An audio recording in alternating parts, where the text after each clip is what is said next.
जे कल आपल्या हाती आलेले आहेत, निकाल आपल्या हाती आलेले आहेत, त्याच्यामध्ये 200 पेक्षाही जास्त जागांवर एनडीएचे उमेदवार हे आघाडीवर आहेत। आणि आताची एक मोठी अपडेट आपल्याकडे येते बिहारमधूनच। बिहारमध्ये विधानसभेच्या निवडणुकीचा निकाल आज लागतोय। बिहारमध्ये एनडीएची 206 जागांवर आघाडी आताची पाहायला मिळते। 206 जागा, एकूण जागा आहेत 243 आणि त्यापैकी 206 जागांवर एनडीएचे उमेदवार आघाडीवर आहेत। तर महागठबंधन यांचे फक्त 36 ते 37 उमेदवार हे आघाडीवर असल्याचं पाहायला मिळते। म्हणजे 50च्याही आतमध्ये, 40च्याही आतमध्ये उमेदवार निवडून येणार का असा सवाल या ठिकाणी उपस्थित होतोय। महागठबंधनचे फक्त 32 उमेदवारांची आघाडी आहे। तर बिहारमध्ये एनडीएची 207 जागांवर एक अंक पुन्हा एकदा वाढलेला आहे। तर आणखी एका जागेवर आघाडी मिळवलेली आहे एनडीएनं आणि टोटल 207 जागांवर एनडीएचे उमेदवार हे आघाडीवर आहेत। याचाच अर्थ 2010 मध्ये ज्या पद्धतीने निकाल लागलेला होता, 210 पेक्षा जास्त जागा एनडीएनं मिळवल्या होत्या, तसाच निकाल आताही लागणार का असा सवाल उपस्थित होतोय। मात्र आताची ही आकडेवारी आपण या ठिकाणी बघू शकतोय। एनडीए 207 जागांवर आघाडी, महागठबंधन ज्यामध्ये जेडी आहे, त्याचबरोबर लालू प्रसाद यादव यांचा पक्ष आणि काँग्रेस यांचे मिळून जी आघाडी आहे महागठबंधन, ते फक्त 31 जागांवर आघाडीवर आणि प्रशांत किशोर यांचा पक्ष हा फक्त 0 जागा, म्हणजेच खातंही या ठिकाणी उघडता येणार नाही का अशी स्थिती आपल्याला पाहायला मिळते। आणि अदर्स म्हणजे इतर पार्टी सुद्धा 5 ते 6 जागांवर आघाडीवर असल्याचं पाहायला मिळतंय। तर सगळ्यात महाकव्हरेज आपण न्यूज 18 लोकमतच्या माध्यमातून घेत आहोत। सगळ्या जागा आहे, टोटल जागा आहे 243 आणि त्यापैकी 243 ही जागांचे कल आपल्या हाती आलेले आहेत। त्याच्यामध्ये आतापर्यंत म्हणजे 3 वाजून गेलेले आहेत आणि 207 जागांवर एनडीएचे उमेदवार हे आघाडीवर आहेत। तर दुसरीकडे लालू प्रसाद यादव यांचा मुलगा असेल किंवा त्यांची पार्टी आहे आणि काँग्रेसचे जे महागठबंधन होतं त्यांना मात्र 32 जागा, 31 जागा, या जागा आणखी कमी होताना दिसत आहेत। त्यामुळे संध्याकाळपर्यंत या जागा कमी होणार की वाढणार हा सवाल या ठिकाणी उपस्थित होत असला तरी देखील फार काही फरक पडणार नाहीये। भाजप 94 जागांवर आघाडीवर आहे। आपण पक्षाचं बघितलं तर आरजेडी 26 जागा, काँग्रेस फक्त 2 जागांवर या ठिकाणी आघाडीवर आहे। आणि बिहारमध्ये एनडीएची 207 जागांवर आघाडी सध्याच्या घडीला पाहायला मिळते।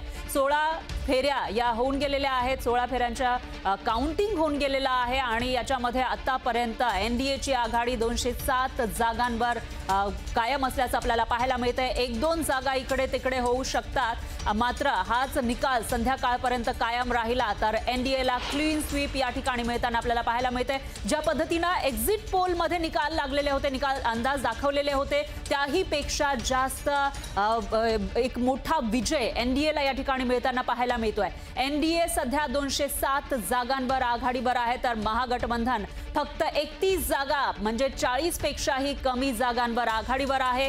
आणि स्वराज पार्टी जी होती, जनस्वराज पार्टी प्रशांत किशोर यांची, त्यांना खातंही उघडता येणार नाही अशी स्थिती दिसतीये, कारण 0 जागांवर त्यांचे उमेदवार आघाडीवर आहे। 200 पेक्षा जास्त जागा लढवलेल्या होत्या प्रशांत किशोर यांच्या पक्षानं, मात्र त्यांना या ठिकाणी फारसं यश येताना दिसत नाहीये। मात्र एनडीएला या ठिकाणी मोठ्या प्रमाणामध्ये 200 पेक्षाही जास्त जागांवर आघाडी आतापर्यंत घेतलेली आहे। त्यामुळे 2010 साली ज्या पद्धतीनं एक विक्ट्री मिळालेली होती, महाविजय इथं आलेला होता एनडीएला, त्याच पद्धतीनं आताही 210 पर्यंत एनडीए पोहोचणार का हा सवाल आहे। मात्र आतापर्यंतचे जे आघाडी आपण बघतोय त्यानुसार पुन्हा एकदा इथं एनडीएची सत्ता स्थापन होणार असं आपल्याला पाहायला मिळतंय। महागठबंधन मात्र खूप मागे गेलाय।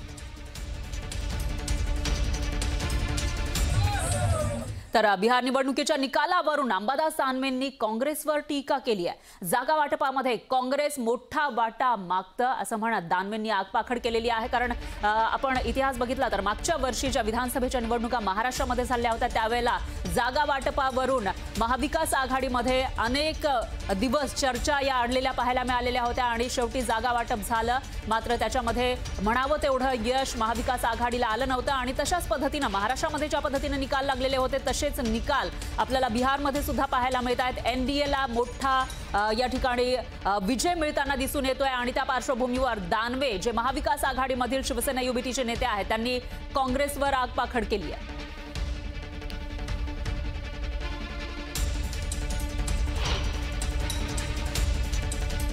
तेजस्वी यादवांना मुख्यमंत्री पदाचा चेहरा घोषित करण्यासाठी लावलेला मोठा वेळ हा एक महत्वाचा आहे। जागा वाटप जे काँग्रेस आणि तेजस्वी यादवचा जो पक्ष आहे हे फॉर्म भरण्याच्या शेवटच्या दिवसापर्यंत चालू होता आणि त्यावेळेस खरं तर राहुल गांधींची ज्यावेळेस मतदान यादीच्या विषयीची जागृती यात्रा होती त्याच वेळेस तिला मिळालेला प्रतिसाद बघितला तर तेजस्वी यादव त्यावेळेसच मुख्यमंत्री पदाचा चेहरा जाहीर करणं हे फायद्याचं ठरलं असतं, परंतु ही चूक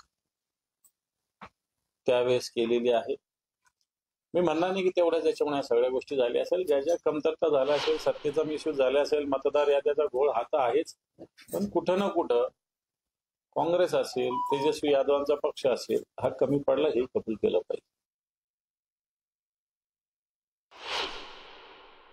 काँग्रेसचं असंच आहे, काँग्रेस जागा वाटपात याच्यात मोठ्या प्रमाणावर नुसता वाटा मागते.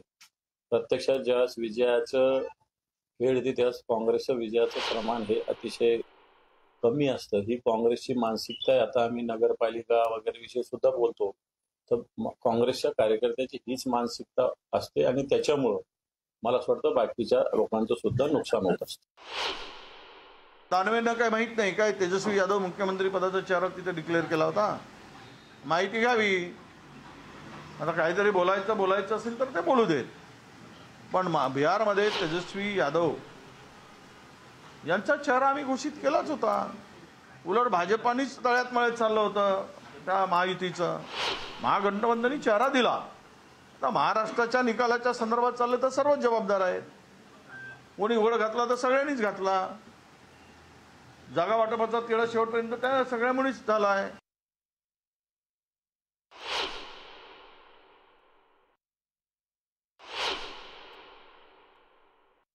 पराभवामध्ये कुठे जागा जास्त वाटल्या?